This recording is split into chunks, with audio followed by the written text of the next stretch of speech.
Okey, apa contoh kan, bila kita kononnya kita nak rakam, kita rasa-rasa rod tu nak kena tarik kan, so kita tekan lah ni, aku buat set 30 second kan.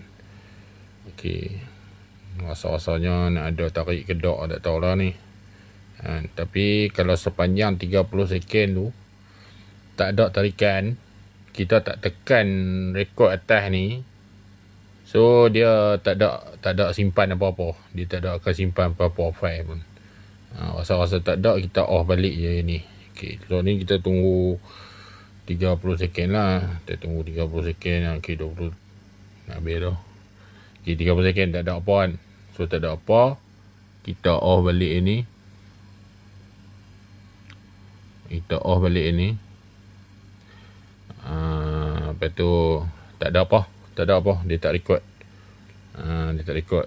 Melainkan kalau kita 30 second tu kita ada tekan record kan, dia tak perlu pun nak tunggu sampai 30 second kan.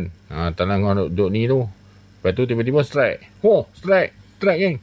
Lepas tu baru kita tekan. Boleh record lah. Dia auto record terus lah kan, daripada yang awal yang mula tu. So tengok hasil dia. Kita off lah lepas tu. Dia akan dapat balik. Kita off balik ni.